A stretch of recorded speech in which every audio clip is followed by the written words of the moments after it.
ምን አይነት ጎል ነው ኤዜ? ምን አይነት ሰይጣን የሆነ ጎል ነው ያስቆጠረው? ማንዬ አንዴ ኤዜ ትችላለህ አንተ ከ16 እስከ 50 ውጪ መተህ እንደዚህ አይነት ድንቅ ጎል ጎበዝ ነህ ማንዬ ምትል ወያላ አመለጥከኛ።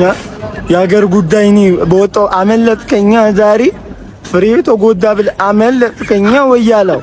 እኔ ሀገር ጉዳይ ገጥሞ ሀገር ይበልጣል ብዬ ነው እንጂ ማለት እኔ አሳያለሁ። ወያላ እንዲህ የምትቀጥል መስሎሃል? እንደዚህ አሳያለሁ። እኔ እኮ ወይኔ ችግር የለም አሳያለሁ። ካሁን በኋላ ከዚህ ደረጃ እንዳትንቀሳቀሱ ምን አርሰናል ይሁን እባክህን ከዚህ ደረጃ እንዳትንቀሳቀስኝ ያላቅም። የፉልሃሙንም ጨዋታ ይሁን እንደምንም ብለን ቋጥረንም ይሁን ወተንም ወርደንም ቢሆን ብዙ ጎል እንድታገባ በቃ መሆን አለበት፣ ማግባት አለበት። ከዚህ ደረጃ መንቀሳቀስ የለም። እኔ አመቱን ሙሉ እዚህ ጋር ነው ላይ የምፈልገው እንዴ። እኔ ባለፈ እንዴት ቅስሜ ስብር እንዳለን እኔ ማቋንቶ ሁለተኛ ላይ ሳይው በቃ የምሪን ነው ምላችሁ አንጀቴን ቆስል ያለው ሁለተኛ ላይ ሳይው አልፈልግም። በቃ እኔ እዚህ ቦታ ነው ማየት እንፈልግ። የምሪን ነው ምላችሁ እንዴ ከሲቲ አስቀድመን ጫዋታዎችን የመጫወት እድል አጋጥሞናል። ከዛ በኋላ ሴኪዩር አድርገን በደንብ መግፋት አለብን ወደፊት። ሲቲ ጫዋታውን አሸንፏል። ኤፍ ኤ ካፕ ቀጣይ ፍጻሜ አንድ ጫዋታ ይኖርበታል። በደንብ ጫዋታዎች ይደራረቡበታል በእርግጠኝነት ማለት ነው። የፋይናሉ ጫዋታ ካደረገ በኋላ ከሁለት ቀን በኋላ ነው የፕሪሚየር ሊጉን ጫዋታ የሚያደርገውና በደንብ መደራረቦች ይኖሩበታል። እሱን ብቻ ግን እንዴትም ብለን ሾላልከን ዘንድሮ ሻምፒዮን መሆን መቻል አለብን። የመድፈኛው ቤተሰብ 3 ነጥብ።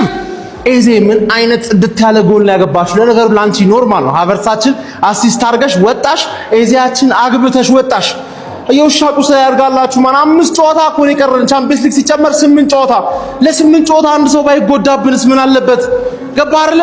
ዋናው 3 ነጥብ ነው። 2-3 ጎል ብናገባ ደስ ይለን ነበረ፣ ግን ብዙ ቻንስ ራሱ መፍጠር አልቻልንም። ተረዳሽኝ አይደለ? ሴት ፒሱን ግን እንዴት ነው አየኸው?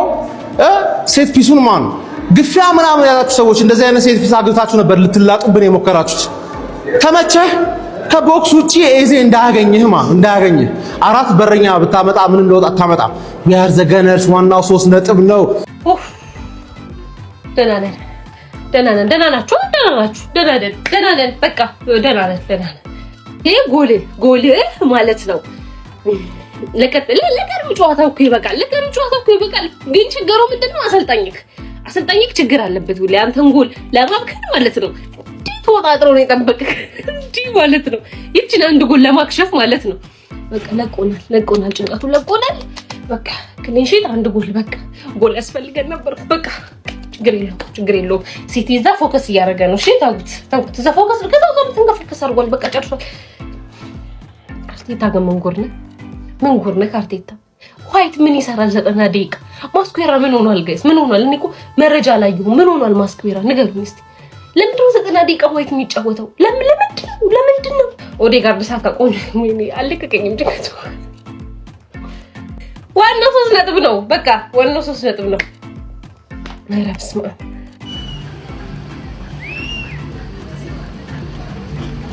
አንተ የአርሰናል ደጋፊ ሆነህ ማለት ነው ይሄንን ቪዲዮ የምታየው ማን የዚህን ሰውዬ ፎቶ ወይ ደግሞ ስም ኮሜንት ሴክሽን ላይ ካልጻፍክልኝ ማን አንተ ፌክ ደጋፊ በቅዱስ ሚካኤል አንተ ምን አይነት ሆነ ላቲን ወኔ ማን ለኔ ምንም ሳላይ ነው እግዚአብሔርን ከውጭ እንደገባ ይሄንን ቪዲዮ የምሰራውና የጨዋታው ኮከብ እሱ ነው የሚሆነው። አረ ፔሮዊን ካፒ ማን እንዴት አባት ነው የምትችለው? እንዴት ነው ልቤ ውስጥ የገባው? እንዴት እንደምወደው ታውቃላችሁ። ከዚህ በፊት በጣም ብዙ ቪዲዮ ሰርቻለሁ። አንተ ፓሽን በእንደዚህ አይነት ፕሬሸር ባለው ጨዋታ ምን አይነት አቅም ምን አይነት ማን ቃል አጥውለት እንዴት አባት ነው የምትችለው? እግዚአብሔር እኔ ለዚህ ተጫዋች ቃል የለኝ። ይሄ ጨዋታ ማለት ነው አሸነፍኩ ድል አደረኩ የሚባል ጨዋታ አይደለም። እንተማመን። በቃ የጭንቀት ጨዋታ ነው። በቃ ተጨንቀን የወጣኸው እኮ አፈር በልተ ነው። እስቲ ለኛን ቋጠሮ አልቻላችሁት ወያለው። እንተማመን። በቃ ይኸውላችሁ እናንተ አሁን ማለት ነው አቻ ማስጨንቁሃል። ሲቲ ሲጫወት ስንት ያገባል የሚለውንም ጎል እያስጨነቀ ነው የምትጫወተው። ማመን ነው በቃ። ጭንቀት የሆነ ጨዋታ ነው። እንደምንም ወጣችሁታል። በቃ ባቡ በስላሴ ወጣዋል። ኢዜ ጎልሽ ያምራል። አንከደም እሱ ያምራል። በቃ አሸነፈናል። በምን አይነት መከራ ውስጥ ሆኜ እየቋጠርኩ እንደነበረ ብታውቁ ማለት ነው።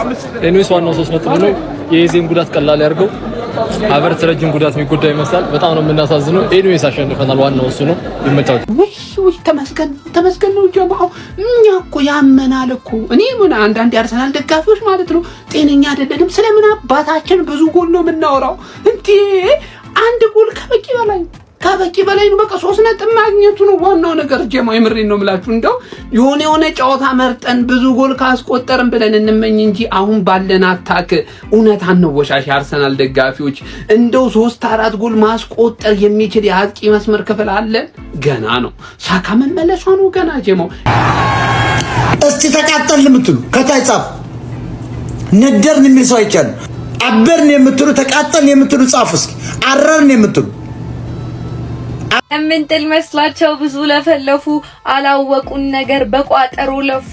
ዋንጫው የአርሰናል ነው 4 ከርፈፉ። ያውላችሁ 6ኛው የስሜት ዋሴን አምነዋለሁ። እሱ እንደሚለኝ ከሆነ ደግሞ ዘንድሮ ዋንጫውን እንበለዋለን። ትረስት ሚ ትረስት ዘ ፕሮሰስ። ጭፈራ ተለማመዱ፣ እንሞሸራለን ዘንድሮ። በቃ እንዳትፈሩ ምንም እንዲሽ ብላችሁ። ያው እኔ እኮ እፈራለሁ፣ ሰው አይደለም እንፈራለን። ግን እመኑኒ፣ ትረስት ሚ እመኑኝ፣ ዋንጫውን እንበላለን። ሚዜ የምትሆኑ ሰዎች ያው ሚዜ እናንወድ። አጨብጭበናል፣ አርሰናል አጨብጭበናል። መድኃኒዓለምን ኢዜና ኦዴጋርድ ማለት ነው። እያንዳንዳችሁ ስትወጡ የደሞዝ ጭማሪ በስመ አብ። ደስታችሁ ላይ ዋል ደፋም ግን በጣም በጭንቀትም ቢሆን አርሰናል 1-0 በሆነ ውጤት ኒውካስትልን አሸንፎ ወደ አንደኝነቱ ተመልሷል። ማንቸስተር ሲቲ አንድ ቀሪ ጨዋታ ያለው ማለት ነው። አሁንም ያልኳችሁን ባለፈው ተመለከታችሁ አርሰናል ሴት ፒሱ ላይ ምን ያክል እየጠነከረ እየሰራበት እንደሄደ። ባለፈው የሳውዛምተን ጨዋታ ላይ ማርቲኔሊን አደረገው እንጂ ራሱን ተመሳሳይ ሴት ፒስ ሲጠቀመው ነበር። ዛሬ 3 ጊዜ ተጠቀመውና በሶስተኛው አስቆጠረው። ኤዜ ምን አይነት ድንቅ ጎል ነው ያስቆጠረው። በጣም ተጨንቆም ቢሆን አርሰናል አሸንፏል። ግን ዋናው ማሸነፍ ነው። ከዚህ በኋላ ላሉት ጨዋታዎች ኔክስት ለዛሬ ነቆራ ምናምን ይለፍ። እንኳን ደስ አላችሁ። ማን እኔ እዛ ጋር ማለት ነው እኔ ክለቤን ትቼ እዚህ ጋር ቋጥርላለሁ። እግዚአብሔርን እዛ ጋር በቃ እኔ ካሁን እዛ ጋር ሳቅቁኝ እኮ እዚህ ጋር ደግሞ ኤዜ እንዳገባ ሳቅ እንደማይጥል ያወኩት። በቃ ለምን ኤዜ ያቀርሞ አግብቶ አርሰናል ጥሎ አይወጣም። ገብቷል። ኒውካስል ተው ምንም ኢቨን አርሰናል ኳስ አግብቶ ለኒውካስል ኳሱን ሰጥቷቸው ምንም ነገር የለም። ሹቱን ታርጌት እኮ አላቸው። ግን በቃ እግዚአብሔርን እኔ ዞሮ ራሴው አስተየ ነው ራሴው ነው ቀጣዩ ጨዋታዎች ያሉትን አሸንፌ ራሴ ነው የምበላው ነው።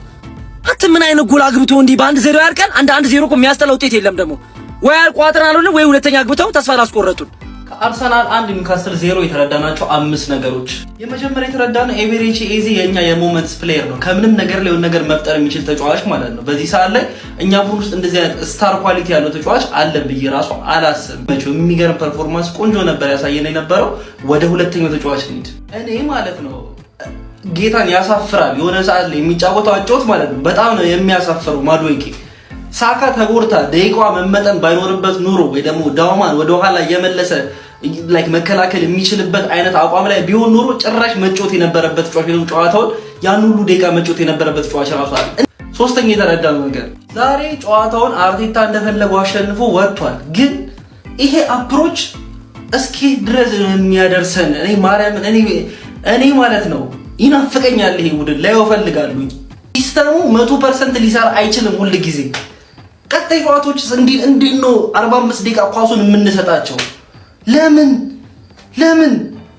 እንደ ፈርስታዊ ጮቱ ወይ በስራ ፕረስ እንዴት ኳሱን ለምን ነው የምንለቅላቸው? እኔ አይገባኝም። አንዳንድ ጊዜ ማርያምን ከአቅሜ በላይ ሆነብኛል። በቃ አራተኛ የተረዳነው ስለ ማርቲን ኦዴጋርድ የፈለጋችሁት አስተያየት ሊኖራችሁ ይችላል። ይሄ ተጫዋች ማለት ነው ሜዳ ውስጥ አሁን ዛሬ ለምሳሌ ፎርዋርድ ፓሶችን እያረጋ አይደለም። ማቀበል የነበሩ ኳስ እያቀበለ አልነበረም። ጊዮኬሬስ አልፎ ያልሰጠው ኳስ ነበረ። ኳሶች ፈርስት ሃፍ ላይ የተበላሹበት ነበር። እነዛ ሁሉ ነገሮች ውስጥ ግን ማለት ነው ቡድናችን ፖዚሽን እንዲዝ ፈርስት ሃፍ ሙሉ ፈርስት ሃፉን ማለት ነው ላይክ ኳሱን ያዝንበት ሞመንቶች ላይ እንዲረጋጋ ፕሬሲንግ ብሬክ እንዲያደርግ ፕሬስ እያደረገ ኒውካስትል ሰከንድ ሃፍ ላይ ኳሱን ያዙበት ሰዓት ላይ ሌሎቹንም እየመራ ራሱን ፕሬስ እያደረገ ከዛ በኋላ ደግሞ ምንም አይነት ኳስ ሴንተራሊ ፔኔትሬት እንዳንደረግና ረጃጅም ኳሶች እያወጡ እንዲጫወቱ ፑሽ የሚያረጋቸው ተጫዋች ይሄ ነው። ቡድናችን ያለሱ በስርዓት ፕሬስ ማድረግ ራሱ የሚችል አይመስለኝም። አምስተኛ የተረዳነው ነገር የመጨረሻ የማርቲን ዙቢሜንዲ የፈርስት ሃፍ ፐርፎርማንስ በጣም ቆንጆ ነበር። ሰከንድ ሃፍ ላይ ተቀይሮ እስከሚወጣበት ሰዓት ድረስ ኳሶችን ፎርዋርድ ለመጫወት እየሞከረ ነበረ። ከዛ በኋላ ታክሎችን እያደረገ ነበር። ፖዚቲቭ የሆነ እግር ኳስ ያሳለፈው ሂንካፔ ዛሬ በጣም ቆንጆ ነበር።